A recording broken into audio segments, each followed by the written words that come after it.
Bonsoir à toutes, bonsoir à tous. Merci de votre présence et bienvenue à la Grande Bibliothèque. Mon nom est François Le Tourneux, je suis conservateur et responsable de l'action culturelle au Musée d'art contemporain de Montréal. Nous avons le grand plaisir d'accueillir ce soir Isabelle Bertolotti, directrice du Musée d'art contemporain de Lyon et directrice artistique de la Biennale de Lyon, pour cette grande conférence, pardonnez-moi, intitulée « Le Musée d'art contemporain et la Biennale de Lyon d'un écosystème local aux collaborations internationales ». J'aimerais commencer par remercier très chaleureusement notre invitée. Merci Isabelle d'avoir accepté notre invitation à venir nous parler de votre institution, le MAC Lyon, et de vos réflexions plus larges sur la muséologie et le commissariat d'exposition en art contemporain. Nous sommes vraiment très ravis de vous avoir parmi nous. Cette conférence d'Isabelle Bertolotti vous est présentée conjointement par le MAC et le groupe interuniversitaire de recherche CIECO, que co-dirige ma collègue et co-animatrice de ce soir, Mélanie Boucher, professeure titulaire en muséologie et en histoire de l'art à l'Université du Québec en Outaouais.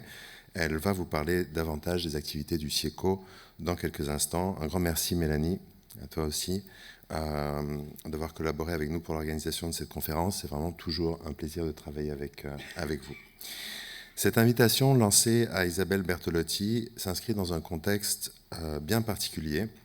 Depuis 2021, le MAC opère à partir d'un site temporaire situé à la place Ville-Marie, en attendant de réintégrer en 2027 son édifice permanent entièrement transformé sur le site de la place des Arts. Le MAC ouvrira à nouveau ses portes au public à l'automne 2028. La conférence de ce soir s'insère dans un cycle d'ateliers et de rencontres conçus en amont de cette réouverture pour nourrir la réflexion de nos équipes sur les défis qui se poseront au Musée d'art contemporain au cours de la prochaine décennie. Nous souhaitons plus particulièrement profiter de cette période de préparation pour nous interroger sur les rôles et les fonctions du commissariat d'exposition face à l'inévitable évolution des modèles institutionnels, de l'écosystème artistique et de la société. Nous avons jusqu'ici eu le plaisir de recevoir dans le cadre de cette série de conférences Meg Onley, conservatrice au Whitney Museum of American Art de New York, Candice Hopkins, directrice et conservatrice en chef au Forge Projects à New York, et Ngone Fall, spécialiste en ingénierie culturelle et commissaire d'exposition indépendante. Et ce soir, nous nous réjouissons bien sûr d'entendre la perspective d'Isabelle Bertolotti sur ces mêmes questions. La conférence durera à peu près 45 minutes et sera suivie d'une période de questions au cours de laquelle nous serions reconnaissants d'utiliser les microphones qui sont dans les allées. Et voilà, sur ce, je cède sans plus tarder la parole à Mélanie Boucher qui va vous parler un petit peu du CIECO et qui va vous présenter notre invité. Merci infiniment. Bonne soirée.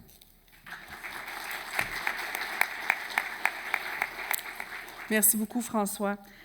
En tant que cofondatrice du groupe de recherche et de réflexion CIECO avec ma collègue Marie Fraser, qui je pense est ici ce soir, qui est professeure à l'UQAM, de même qu'avec Joanne Lamureux, professeure de l'Université de Montréal, il me fait plaisir de reconduire une association de longue date avec le Musée d'art contemporain de Montréal, puisqu'on n'est certainement pas au premier événement à organiser CIECO et le MAC.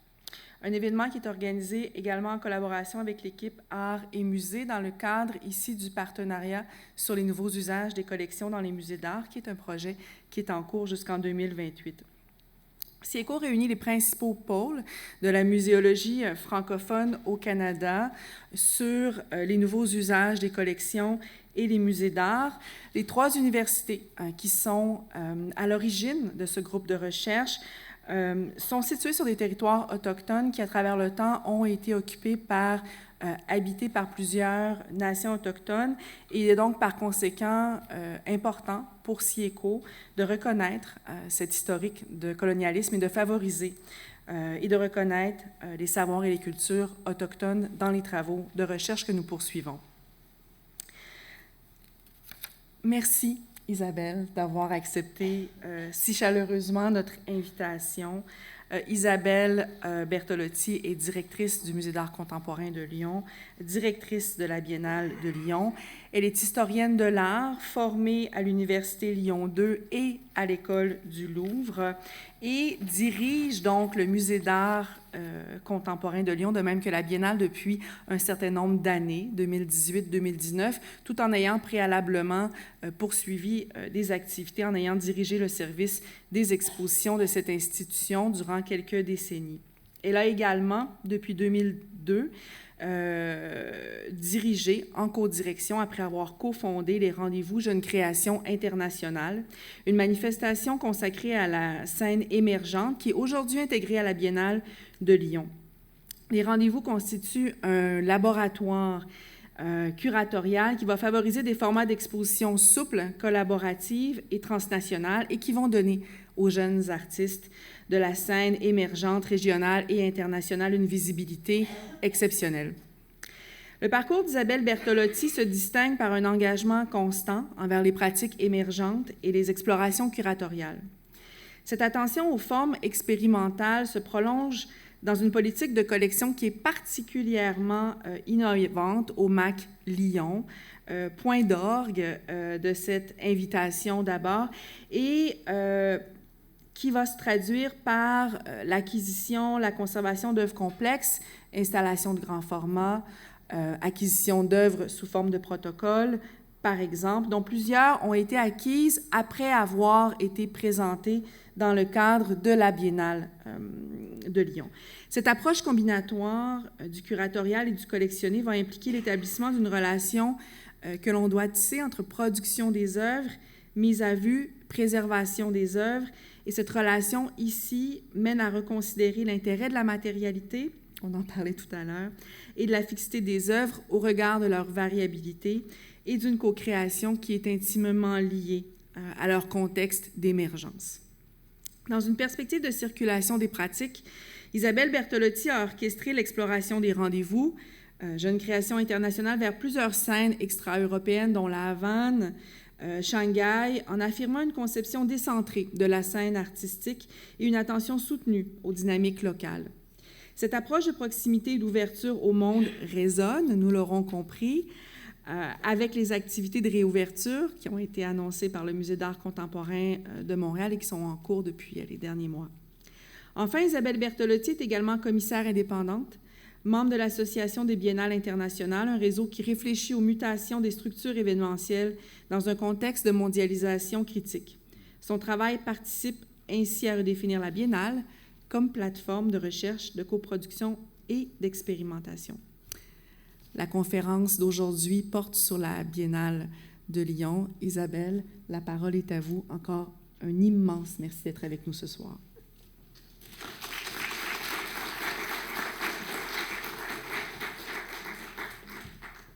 Merci François, merci Mélanie, merci à vous toutes et tous d'être avec nous ce soir. Donc, on l'aura compris, c'est pas une conférence ultra théorique, mais plutôt technique, puisque j'ai eu pas mal de questions qui ont porté sur la façon dont on gère à la fois un musée et une biennale.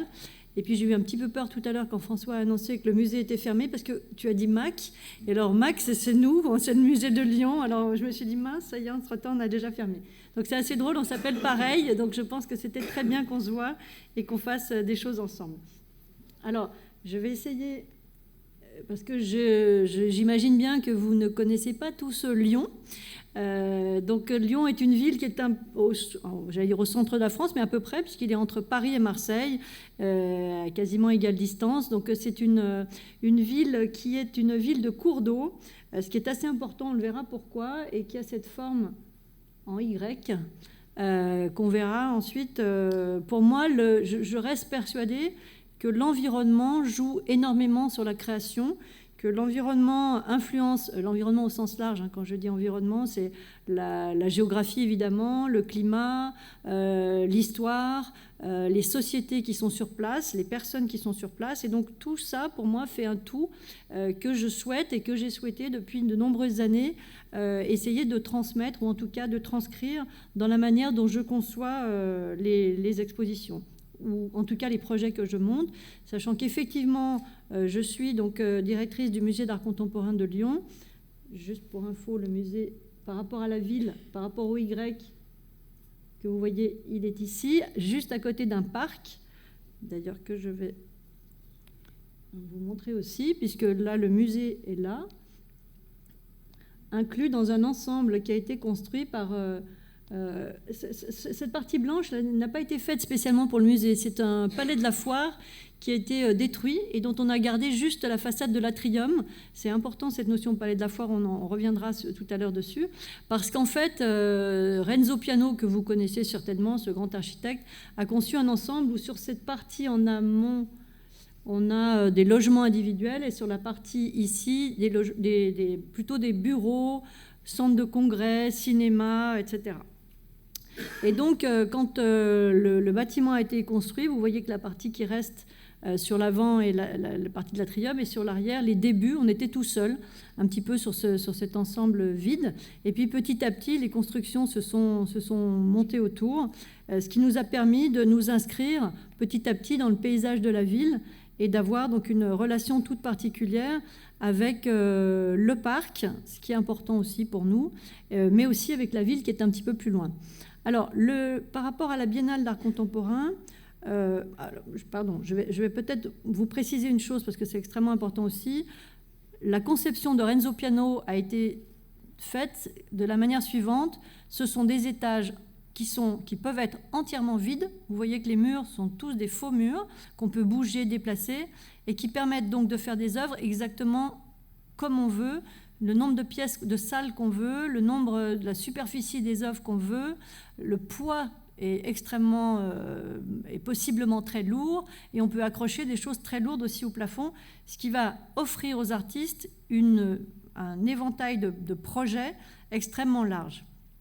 Donc, par exemple, on a ce couple d'artistes, Nathalie Djurberg et Hansberg, qui nous ont fait un ensemble comme une marmite. La salle est devenue comme une grosse marmite, avec des éléments comme là, vous voyez un œuf qui pend, une pomme de terre, et puis vous avez ici, au fond, un oignon dans lequel il y a un film. Et cette pièce-là, nous l'avons achetée au musée d'art contemporain. Nous disposons aussi de légumes dans la collection. Donc vous verrez, c'est une collection extrêmement ouverte, puisque nous avons possibilité, comme là, par exemple, d'ouvrir l'ensemble des murs et d'avoir une immense projection. L'artiste voulait au contraire qu'on soit dans le film, et donc on a ce rapport au public qui peut changer complètement d'un projet à l'autre. Dans les projets qui nous permettent aussi de s'ouvrir sur de nombreuses choses, là par exemple on a travaillé avec le British Council par rapport aux œuvres du British Council. Donc on a fait les murs en fonction des œuvres qui nous ont été confiées. Ou encore, là c'est un ensemble de Polly Pocket, pour ceux qui connaissent les Polly Pocket, si ça vous dit quelque chose, c'est des petites boîtes qu'on ouvre avec les petits jeux pour les enfants dedans. Donc là c'est une artiste japonaise qui a fait ces Polly Pocket géants dans lesquels le public pouvait rentrer et ensuite traverser cette grande peinture qui était elle-même fendue, et on pouvait passer au travers pour arriver dans la deuxième partie de son univers, qui était un univers plus marin, sur lesquels le public pouvait... c'était des poufs, en fait, tout le monde pouvait s'asseoir sur ces poufs. Et ce sont des œuvres, et donc ça faisait partie de la conception globale pour vous montrer les très grandes possibilités que le musée offre. Alors offre par ses murs, mais offre aussi par ses équipes. Je tiens à le dire tout de suite, on a des équipes assez exceptionnelles qui, quels que soient les projets d'artistes, trouvent avec enthousiasme et créativité même des solutions en tout cas pour réaliser. On fait en sorte aussi que ce que j'évoquais avec vous sur la question de l'environnement qui influence les artistes, on fait aussi des résidences d'artistes parce qu'on a la chance, Renzo Piano a conçu un studio pour artistes. Alors ce qu'on appelle studio, même en France c'est pas très clair, c'est en fait plutôt un appartement, un petit appartement, et non pas l'endroit où l'artiste va peindre, par exemple si c'est un peintre.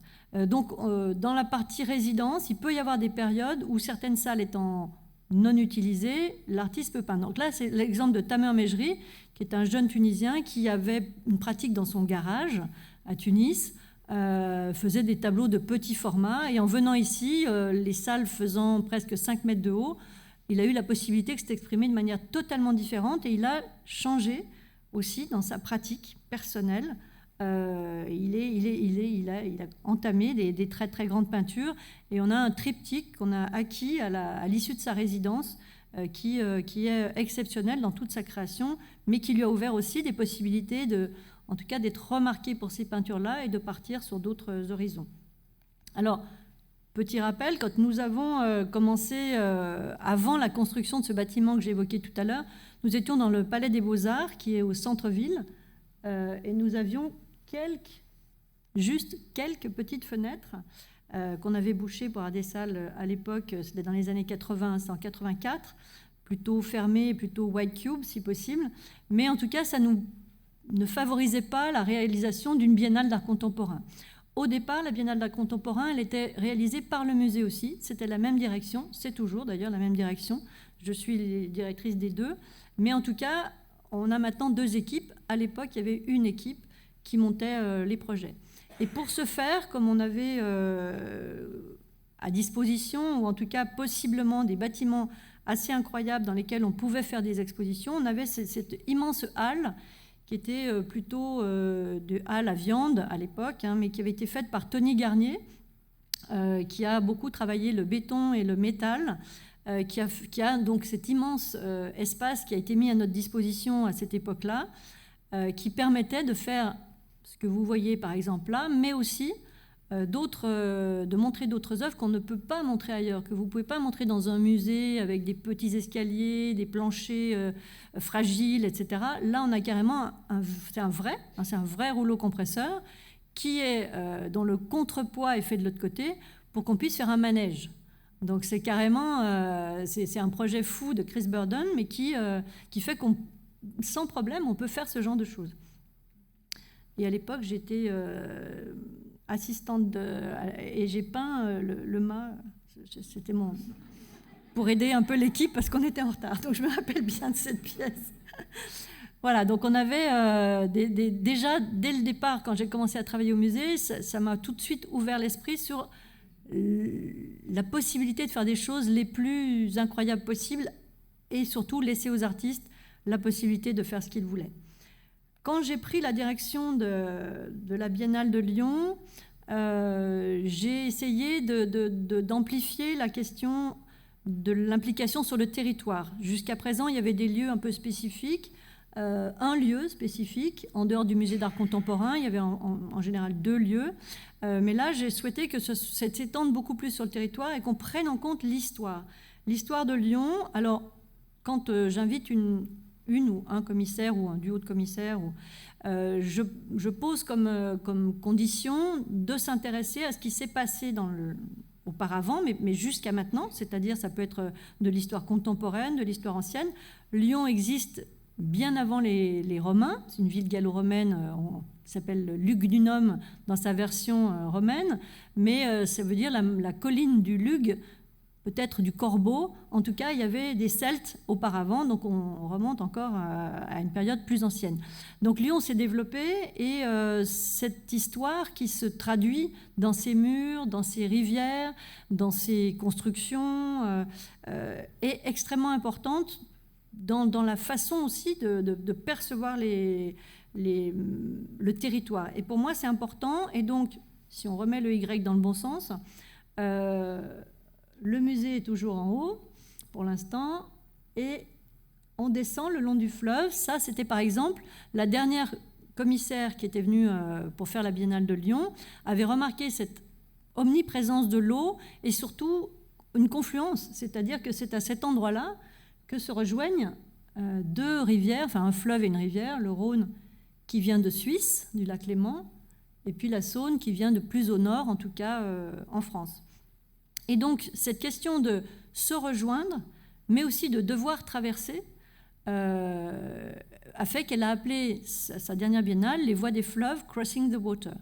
Et donc, cette idée d'échange, de liens, de choses qui se construisent à travers, en passant, était extrêmement importante pour elle. Et elle a développé tout son propos, et c'est ce qui m'intéresse, d'être située, d'avoir ce principe de biennale située. Et donc, vous verrez, on reprendra un petit peu tout à l'heure certains points, certains sites, pour vous expliquer un peu comment on travaille. Donc, quand on a une biennale, on offre l'ensemble de nos murs intérieurs, mais aussi extérieurs. Là, vous voyez, on a une grande peinture de façade. L'œuvre de Kirkeby qu'on voit tout de suite, Kirkeby, qui est plutôt dans le bas de l'image, pardon, est une œuvre permanente. On a un ensemble d'œuvres permanentes autour du musée. Et donc, si on se trouve au musée des Beaux-Arts, qui est ici, à peu près à mi-chemin, on va dire, musée qu'on a vu tout à l'heure, hein, c'est celui-ci dans lequel on était, pour moi, c'est important aussi qu'il y ait un parcours physique, puisque une biennale n'est pas qu'une exposition. Ce n'est pas qu'une exposition, j'allais dire presque classique, où on regarde à droite, on regarde à gauche, et puis on sort en ayant censé appris quelque chose. C'est plus une expérience. Moi, je suis vraiment sur cette notion d'expérience où il doit se passer quelque chose, où il doit y avoir entre le public et les œuvres une relation importante. Et donc, les œuvres sont généralement faites en fonction des lieux. Là, par exemple, dans le jardin du musée des Beaux-Arts, l'artiste, c'est un très jeune artiste, Florian Mermin, a réalisé cette sculpture pour la fontaine, parce qu'il a vu la fontaine, et donc, en travaillant sur ce principe-là, comme il y avait un socle qui était vide, une sculpture qui avait été prêtée par un musée parisien, musée qui a repris la sculpture, un Rodin, et il en a fait une espèce de tombe. Voilà, donc on laisse les artistes complètement réagir à ce qu'ils voient, comme là dans le cloître. C'est un cloître, hein, le musée des Beaux-Arts est un ancien monastère de femmes, et donc dans ce cloître, il a installé, là c'est marqué Florian Mermin, il y a une petite erreur, c'est Nathan Collet qui a installé un ensemble de phrases qu'on découvrait au détour des corridors. Donc si on continue un petit peu notre périple, on se trouve ici sur la période de la cité de la qu'on appelle maintenant la cité de la gastronomie, mais qui est en fait le Grand Hôtel-Dieu, un hôpital qui a été à un moment donné abandonné sous sa forme d'hôpital, et certains politiques avaient souhaité que ça devienne une cité de la gastronomie. Donc c'est devenu à la fois un centre commercial et à la fois un musée de la gastronomie qui n'a finalement pas très bien fonctionné. Et dans un sens, tant mieux pour nous, on en a bénéficié puisque les locaux étaient en partie vides.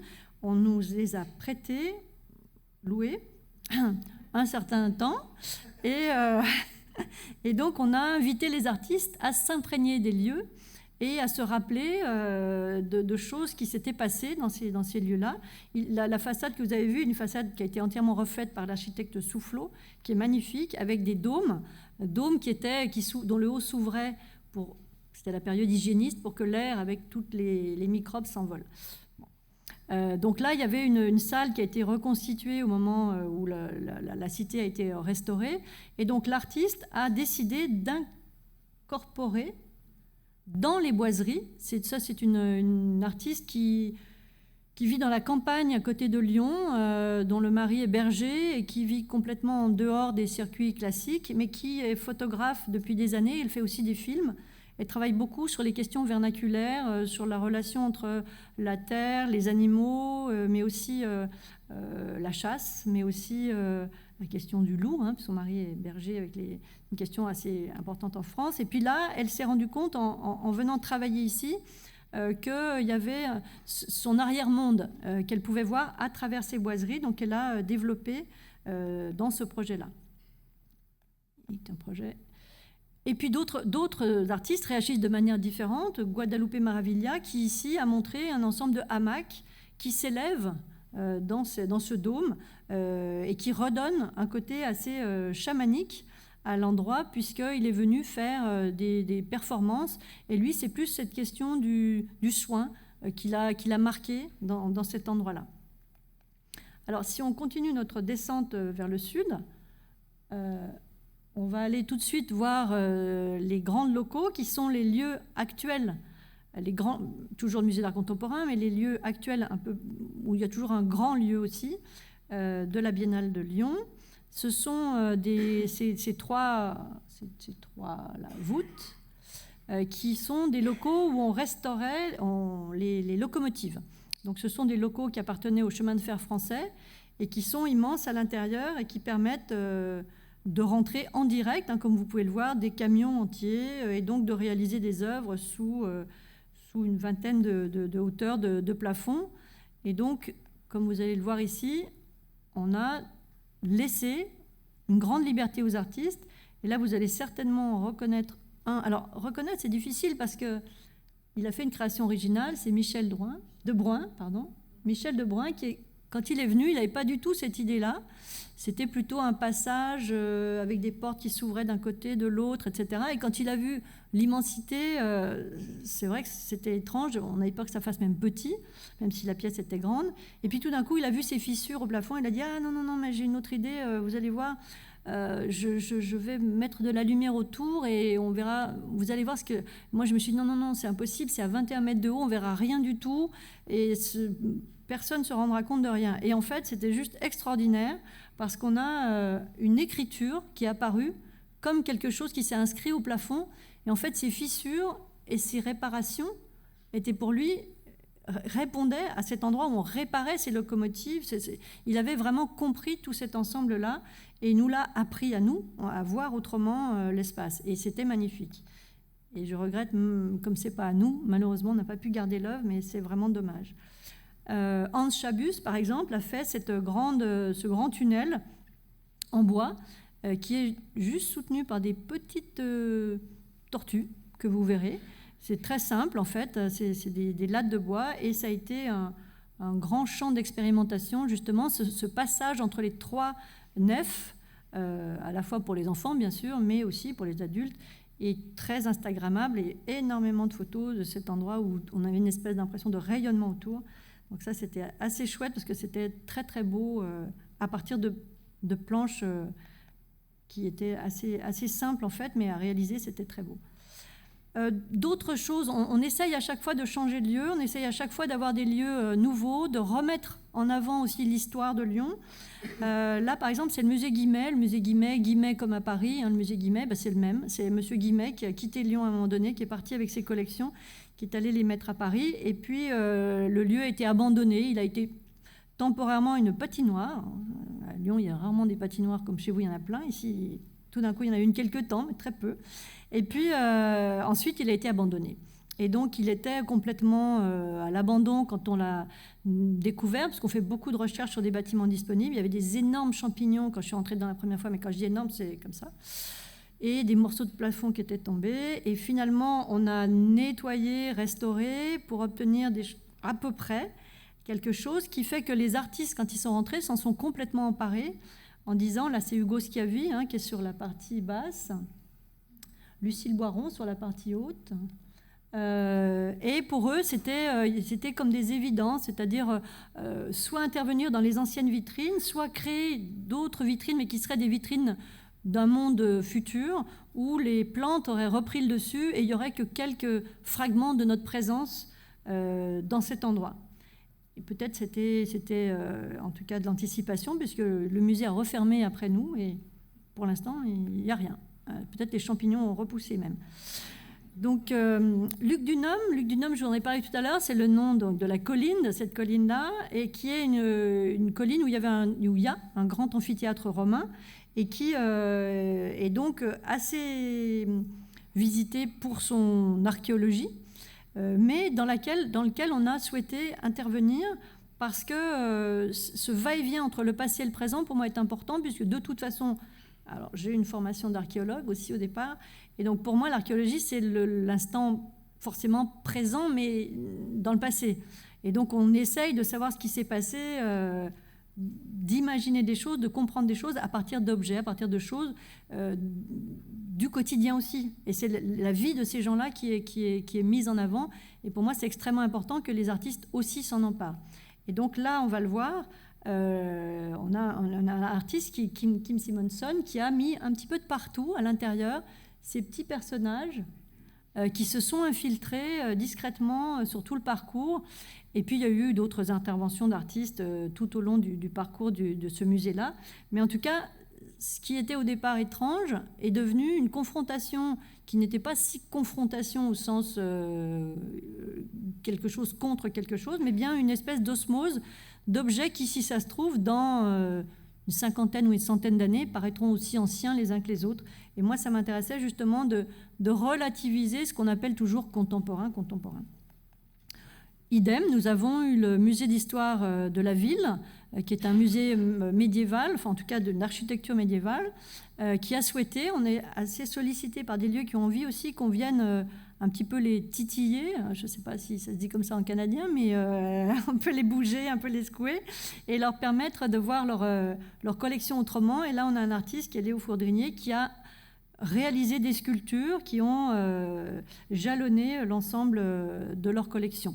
Il y avait aussi d'autres sculptures plus importantes, mais là, je fais exprès de vous montrer des choses plus fines qui ont été montrées de part et d'autre. Et puis, avant qu'on ait les grands locaux, on a eu ces grands bâtiments qui sont les usines Fagor-Brandt. Alors, je ne sais pas si cette marque est chez vous. C'était plutôt des fabrications de machines à laver, lave-linge, choses comme ça. Et donc, un des artistes, d'ailleurs, a fait cette grande inscription sur la façade, puisqu'il y a eu beaucoup de mouvements sociaux dans ces endroits-là. Et c'est ce que je vous disais tout à l'heure.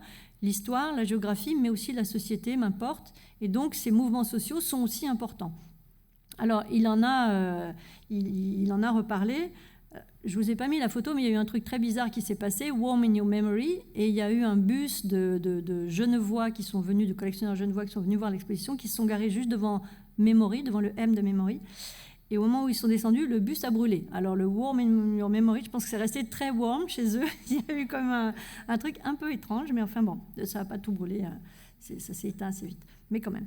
Et donc dans ce lieu-là, on a travaillé aussi avec d'autres musées dont les collections ne sont pas forcément montrées, sur des propositions d'artistes, comme par exemple ici le musée des moulages. Donc on a une université avec un secteur archéologique qui a beaucoup travaillé à partir de moulages à une époque où il n'y avait pas Internet, et où c'était aussi au début des moulages, puis des diapositives, et puis bon, maintenant on a changé, mais ces moulages sont extrêmement importants. Il y a un musée qui est consacré à ces moulages, qui est petit et qui ne pouvait pas montrer tous ces moulages, et on en a profité pour justement réaliser, à ce moment-là, c'était la biennale, il y a 3 biennales, c'était Manifesto of Fragility, c'était sur la question de la fragilité de chacun, la fragilité des êtres, toutes ces fragilités-là, et évidemment, ces moulages sont extrêmement fragiles et représentent parfois aussi des œuvres qui n'ont pas survécu au temps partiellement.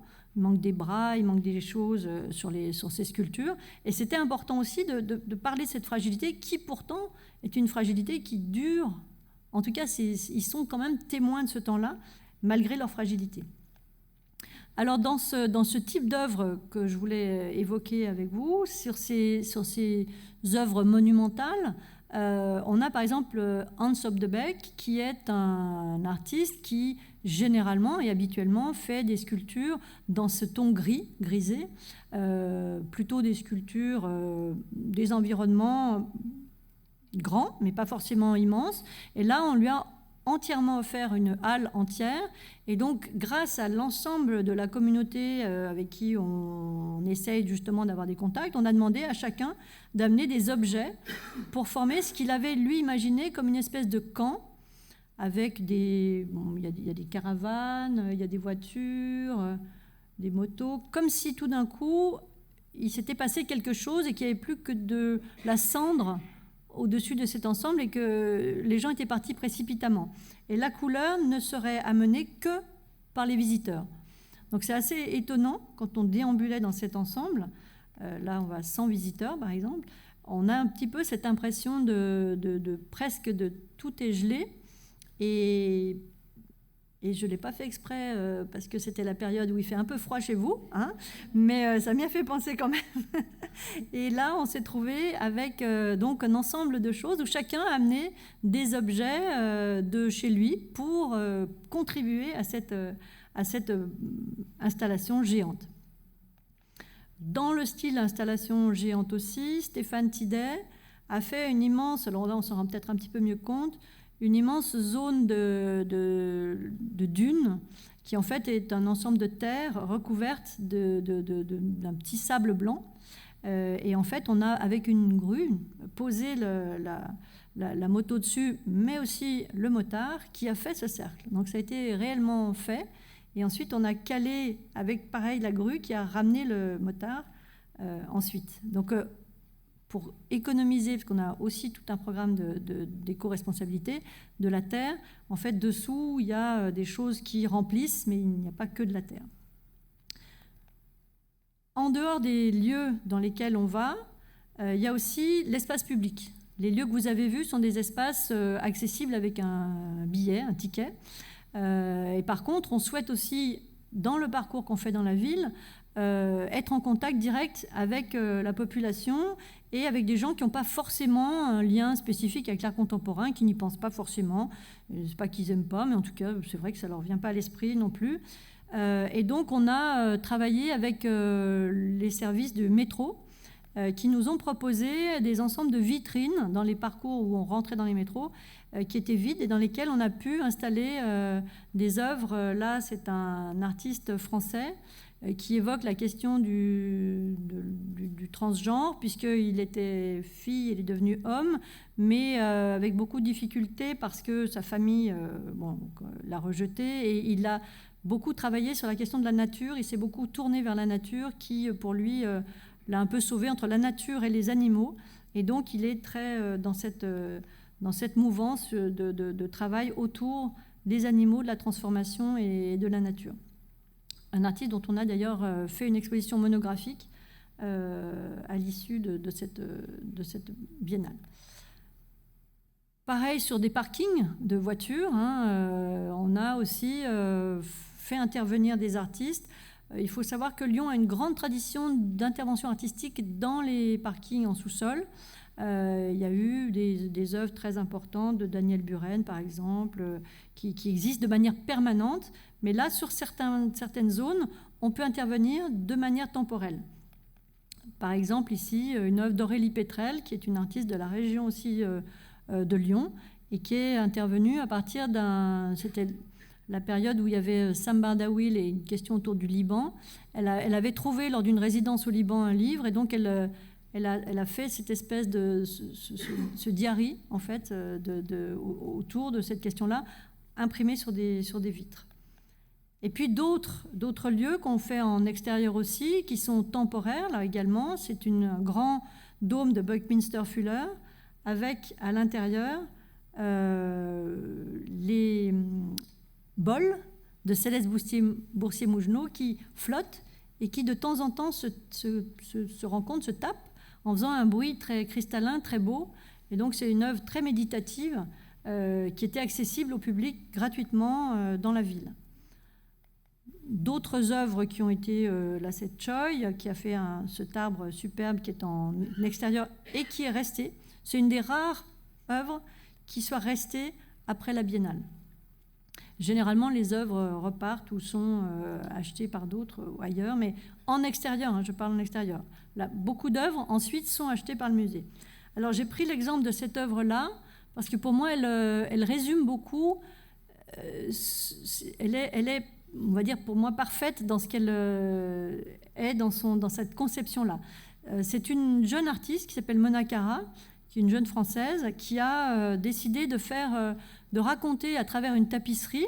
Alors, juste au passage, parce que souvent on ne le sait pas, donc je le dis, la tapisserie Le Jacquard, c'est Monsieur Jacquard est de Lyon, c'est un monsieur qui habitait Lyon, et donc on a beaucoup développé les métiers Jacquard, mais même s'il y en a plus beaucoup, on a des usines de Jacquard qui sont importantes, et donc elle a profité de ce savoir-faire pour raconter son histoire, puisque elle habitait Nice, donc on part de son bar avec sa maman où elle était, puis ses voyages avec le passage d'un pont, puis elle rencontre des gens avec qui elle discute, et il leur parle d'un film qu'ils ont vu avec une cabine téléphonique, le Docteur Who, etc., etc. Et donc tout rentre dans la création de cette œuvre, aussi bien les gens qui l'ont logé à côté de l'usine de tissage que les dames qu'elle a rencontrées au moment de faire en dentelle toute la partie supérieure.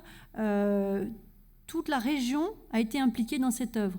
Et pour moi, c'est extrêmement important que l'œuvre elle-même raconte l'histoire, raconte les savoir-faire, raconte les moments où tout le monde s'est rencontré et l'œuvre se fait avec l'ensemble des personnes qui n'ont pas forcément une pratique d'art contemporain, mais bien des pratiques propres, ou même simplement, là c'est les usines de Jacquard, ou simplement, ça peut être des enfants qui sont venus couper des bouts de fil parce qu'elles voulaient que les fils soient plus en peluche par endroits. Elle a d'ailleurs introduit dans la technique Jacquard, elle introduisait exprès des bugs, alors, je ne sais pas si vous dites des bugs, des glitches, enfin pour qu'on puisse avoir par moment des choses qui ne soient pas justement parfaites.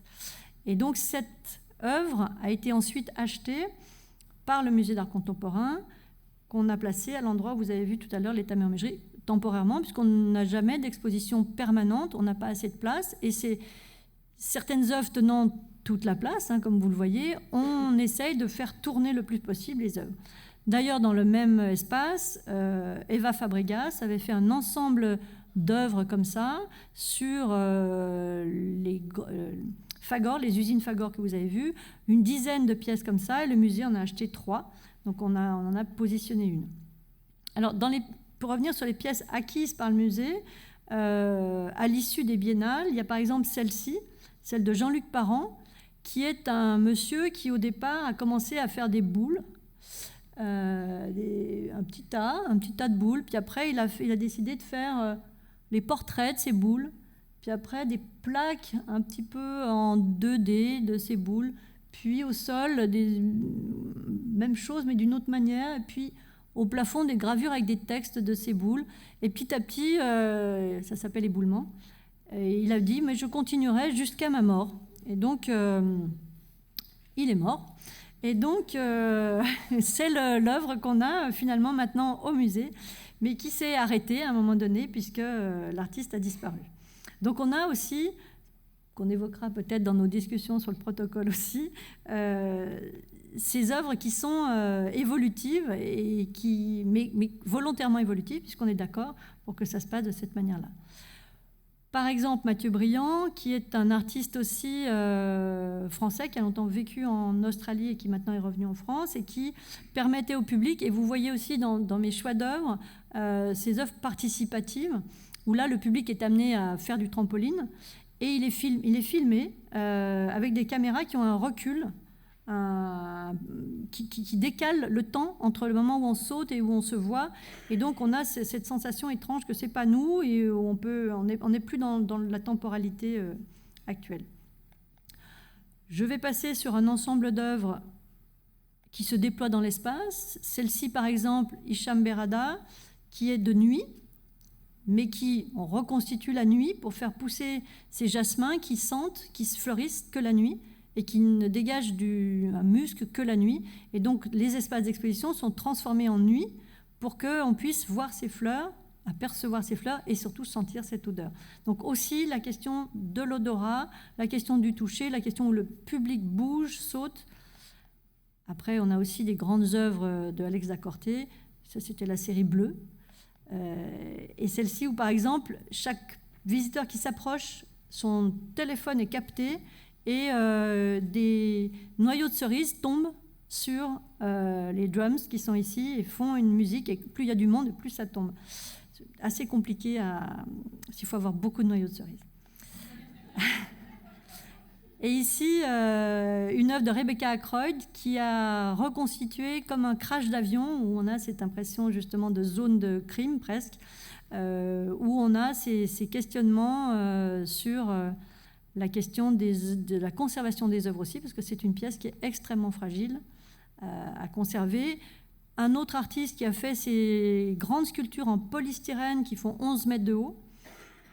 Celles-ci, on arrive à les faire rentrer dans le hall, mais celle-ci, par exemple, qui a été faite dans une sucrière qui était à côté de la Saône, qu'on a vu tout à l'heure, elle fait 5 mètres de haut et nos plafonds ne font que 4,95 m, et on doit pouvoir la voir du dessus. Et donc ça, c'est une pièce qu'on a achetée à l'issue de la 11e Biennale, mais qu'on n'a pas pu montrer au musée, puisqu'elle elle n'est pas montrable chez nous. Elle fait 11 mètres de diamètre aussi, j'ai oublié de préciser le diamètre. D'autres œuvres également qui sont plus des œuvres performatives, mais qui sont des œuvres, puisque c'est une forme de lycra, c'est un lycra, dans lesquels des performeurs viennent danser. Et quand les performeuses ne sont pas là, on place une espèce d'œuf à l'intérieur pour tenir le poids et capter le rayon qui descend du plafond, qui est très haut dans cette grande halle. Également, pour une dernière image, dans une des toutes récentes acquisitions, là c'est donc en face des 3 nefs que je vous ai montrées, l'artiste Choro Kriesch, qui est de la région de Lyon aussi, a constitué ce paysage qui a été collé, elle a fait des dessins qui ont été ensuite transcrits en adhésifs qui sont collés sur les façades et qui racontent les monuments qui lui ont importé dans la ville quand elle s'est promenée et qu'elle retrace dans la partie basse, et que dans la partie haute, c'est plutôt des bâtiments qu'elle a vus dans ses voyages. Donc ça fait partie d'une œuvre de la collection. L'artiste garde les dessins, nous gardons les fichiers numériques et on peut reproduire les œuvres presque où on veut.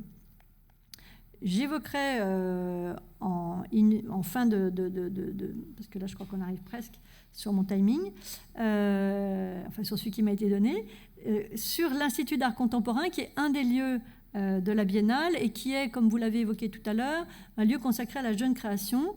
Et donc on a un programme spécial dans la Biennale d'art contemporain qui invite 5 artistes de la scène française, pas forcément française, mais de la scène française régionale. Donc, soit il est passé par une école d'art de la région, soit il a vécu quelque temps dans la région, etc.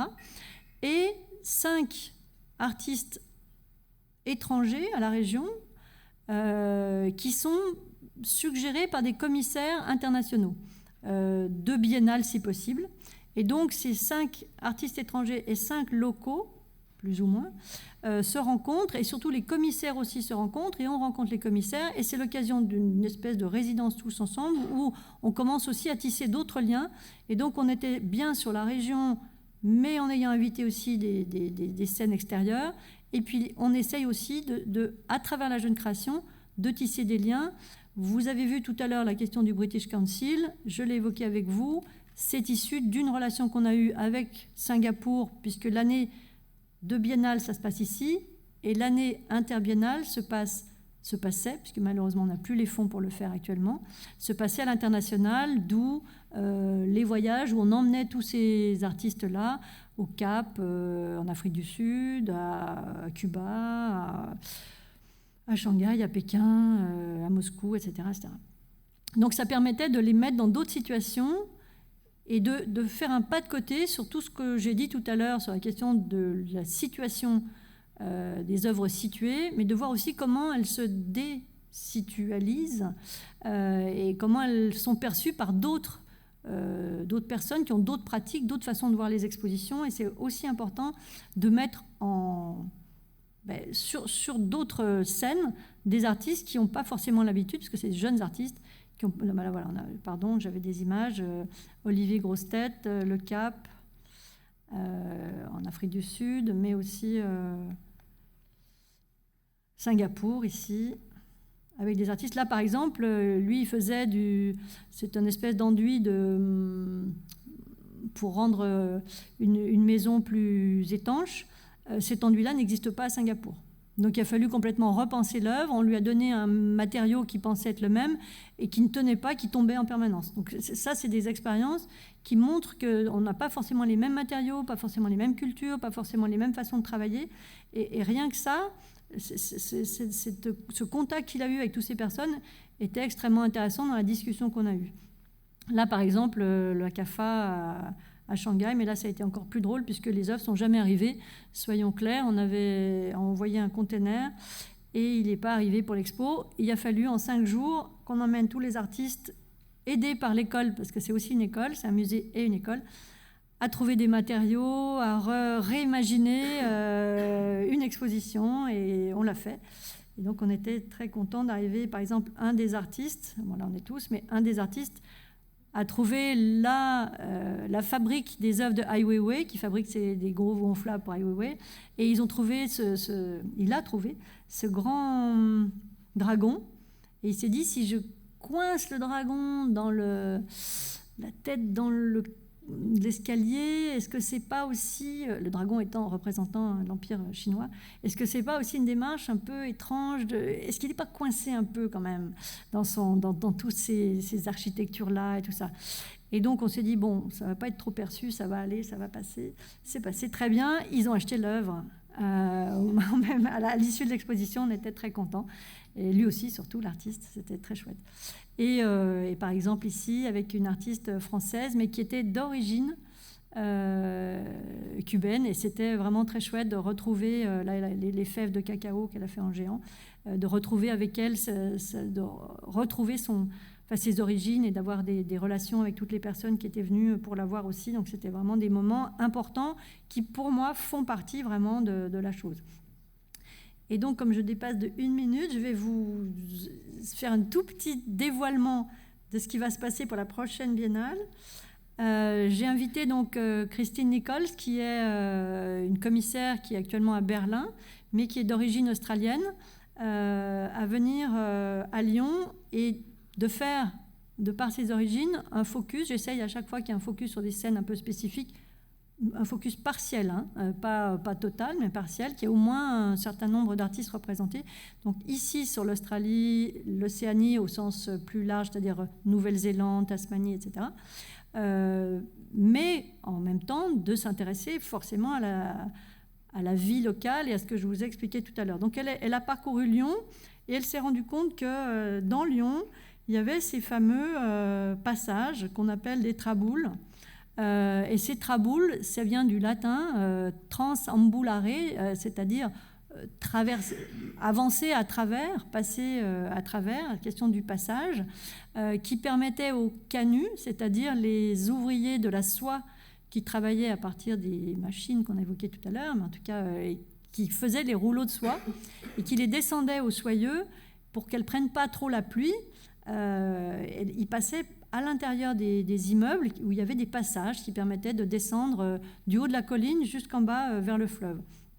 Et donc cette question de passage, elle l'a traduite pour elle, c'était extrêmement important, et elle s'est intéressée à ces traboules, à ces passages, et la prochaine Biennale de Lyon qui aura lieu en septembre, dont l'affiche sera dévoilée en avril, donc pour l'instant c'est que pour vous presque, passer d'un rêve à l'autre, pour elle c'est to pass from a dream to another. C'est extrêmement important, cette question en se basant aussi sur Robert Filliou, la question de l'art et la vie et de l'économie au sens de l'échange. On va arriver à ce questionnement du passage et de voir comment elle s'emparera dans les différents lieux que vous pourrez visiter si vous venez à Lyon en septembre, dans la prochaine Biennale de Lyon. Voilà, je crois que mon temps est terminé.